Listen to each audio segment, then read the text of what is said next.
Hey guys, this week we're taking a departure from basic technique and heading into some more advanced territory. Homemade Tonkotsu Ramen, less an essential skill and more a rite of passage for the modern home cook. Sure, it takes some odd days to make, and sure, you could burn your hands on the alkaline salt, and sure, getting every element just right is a constant barrage of challenges. But with that first steamy slurp comes a superlative sense of accomplishment, not to mention a truly delicious dinner. Let's get down to basics.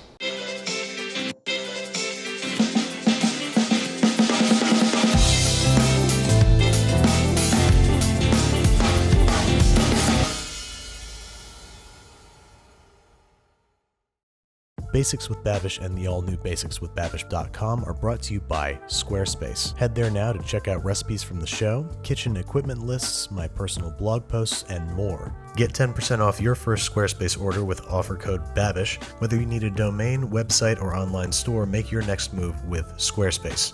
Alright folks, so far in previous episodes we've covered how to make Tonkotsu Ramen broth from scratch by boiling pork bones and aromatics for 12 hours, and we've covered how to make chashu pork belly in our sous vide, or at least we've gotten it started. You can find links to these techniques in this video's description. Once you got that stuff out of the way, we can soldier on to our remaining soup supplements. Starting with some marinated soft-boiled eggs. I have here some soft-boiled eggs, which we have soft-boiled, shocked in an ice bath, and peeled. And now we're going to make a super simple marinade of equal parts soy sauce and mirin, which is a super flavorful Japanese cooking wine. Then for each part soy sauce and mirin, we're going to add about 4 parts water. Then we're going to look for a rubber spatula or a spoon and realize that we had the best mixing tool in our hand the whole time. Gently add the eggs, and they're going to float, but just make sure that there's enough liquid in the bowl to theoretically cover them. I'm going to add a little bit extra soy sauce and mirin to make sure that they're well covered, and then we're going to put them in the fridge, agitating them after about 2 hours, refrigerating them for a minimum of 4 and up to 24. Then it's on to the business of making tare, an ultra flavorful umami-packed soup base. We're starting by heating a good squirt of vegetable oil over medium-high heat and adding a smattering of dried anchovies and letting these guys really soak up the heat for 3 or 4 minutes. We want to get them good and seared, and we want a good layer of fond on the bottom of the pot. This means letting them sit and stick, so take a thematically inappropriate sip from a martini and let them sit on the bottom of the pot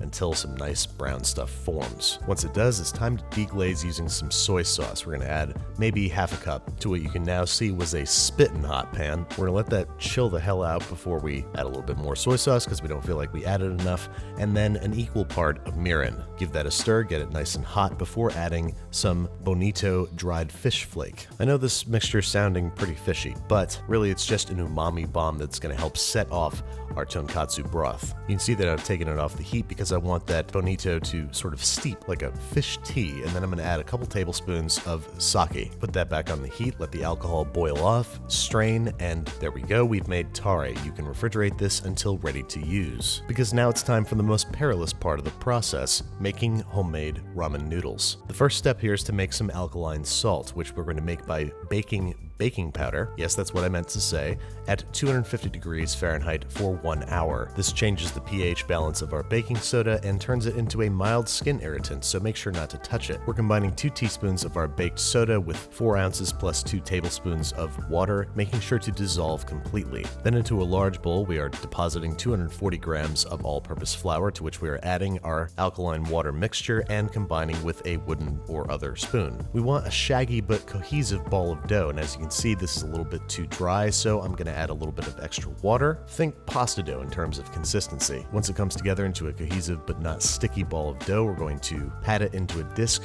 dust it with bread flour, and cover, letting rest for 1/2 of 1 hour, kind of just like pasta dough. Take this time to go clean up your apron because you've made a mess of yourself, and then once half an hour has elapsed, extract the dough from the bowl, and then it's time to start rolling out. We're going to start by performing a single rudimentary lamination, that is, lightly dusting with flour, rolling out, and folding into thirds like a letter. Then into thirds again, so not quite like a letter. But hey, I'm not going to judge you for how you fold your letters. We're rolling this out just a little bit, wrapping in plastic wrap, and letting rest again for another half hour. We're just letting the gluten relax before we break out the big guns. That's right, it's time to bust out your shiny new stand mixer pasta roller. You know, the one you got for Christmas. I think that's the only way you can actually get one of these, as a Christmas or wedding gift. Anyway, we're gonna give this guy one final lamination before rolling him out and cutting him up. So let's give it one pass on our roller's widest setting, folding into thirds like a you-know-what, rotating 90 degrees and beginning to roll out ever thinner until we're at about a 2 or 3 on our pasta press. If the edges are too ragged, if it's coming apart,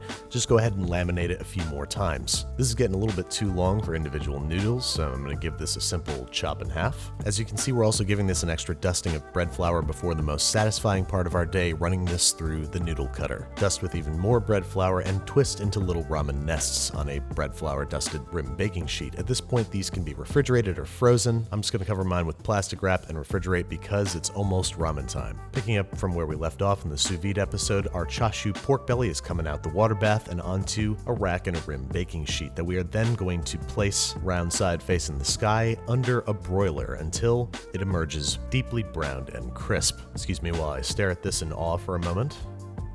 And then we're going to snip up the string and slice this guy into slices. Now, ideally, you want to chill this overnight so you can get it nice and firm and cut super thin slices, but I'm really hungry, so into some boiling water go the ramen noodles. We're not letting those cook for more than 3 minutes, and I'm going to test for doneness after about 90 seconds. Into the bottom of a warmed noodle bowl goes a few tablespoons of our tare, followed by a few ladlefuls of steaming hot broth, followed by our freshly cooked and rigorously shook noodles. Dump those guys into the broth. There we go. And now it's time to get all dressed up with nowhere to go. Into the back of the bowl goes 1 to 2 slices of our chashu pork. Onto the side goes a single sheet of nori, or dried seaweed. Then we're slicing in half one of our beautifully soft-boiled marinated eggs, placing that onto the other side. Handful of scallions, optionally. Then I like a few pieces of spicy menma, or fermented bamboo shoots. And there you have it. After 2 days of what I think you will agree was completely worth it effort, a steaming bowl of perfection. You've come a long way from that 39 cents a package crap you used to eat in college and that I admittedly still eat from time to time. So grab some chopsticks, dig in, and prepare to have your mind blown. And don't forget to loudly, proudly slurp your noodles. To not do so is rude to the chef, which is you. And really, isn't loving yourself the most important technique that I could teach you?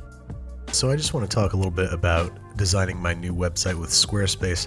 They have this really intuitive, easy to use platform that made it super easy even for somebody like me who's never done web design ever. They have templates, they do domains, they have really good customer service. It's really an all-in-one, one-stop shop for building a really slick website, and I was really happy with the way mine came out. If you want to try it for yourself, you can start your free trial today at squarespace.com and enter offer code Babish to get 10% off your first purchase.